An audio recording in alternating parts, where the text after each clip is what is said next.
নবীজিকে স্বপ্নে দেখার সহজ আমল। মানুষ যখন ঘুমিয়ে পড়ে তখন তার আত্মা দেহ থেকে এক প্রকার বিচ্ছিন্ন হয়ে যায় এবং এক রহস্যময় জগতে প্রবেশ করে। সেখানেই মানুষ স্বপ্নের মাধ্যমে অনেক কিছু দেখে, অনুভব করে, আবার ভুলে যায়।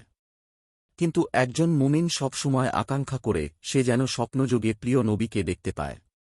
কেননা নবীজি সাল্লাল্লাহু আলাইহি ওয়াসাল্লামকে স্বপ্নে দেখা একজন মুমিনের জন্য পরম সৌভাগ্যের বিষয়।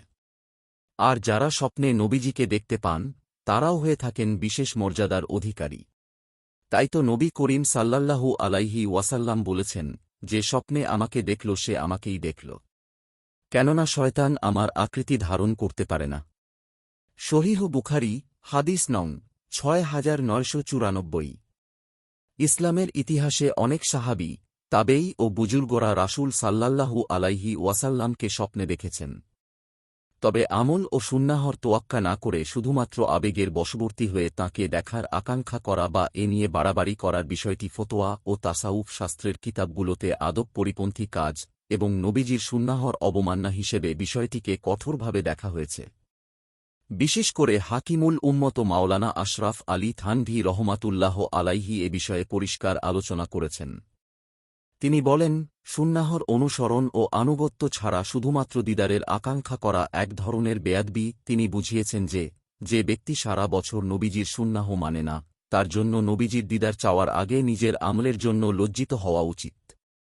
এটি মূলত একটি আধ্যাত্মিক সতর্কবাণী।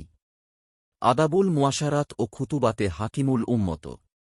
তবে এক্ষেত্রে কোরআন ও হাদিসের কোথাও কোনো বিশেষ আমলের কথা বলা হয়নি। তারপরও বুজুর্গ উলামায়ে কেরামগণ নবী প্রেমিকদের জন্য রাসূল সাল্লাল্লাহু আলাইহি ওয়াসাল্লামকে স্বপ্নে দেখার বিশেষ কিছু আমলের কথা বলেছেন। সেগুলো হল: ১. আল্লাহর আদেশ ও নিষেধ সমূহ মেনে চলা। ২. রাসূল সাল্লাল্লাহু আলাইহি ওয়াসাল্লামের সুন্নাহ ও আদর্শ মোতাবেক জীবন যাপন করা। ৩. বেশি বেশি দরুদ পাঠ করা। ৪. অজুসহ রাতে ঘুমানো। ফতোয়ায়ে ফকিহুল মিল্লাত ২ ডিভিশন ২৩৪। নিয়মিত ইসলামিক এবং স্বাস্থ্য বিষয়ক ভিডিও পেতে লাইক, কমেন্ট, ফলো এবং চ্যানেলটি সাবস্ক্রাইব করে পাশে থাকবেন। মহান আল্লাহ আপনাকে উত্তম যা যা দান করুক। আমিন।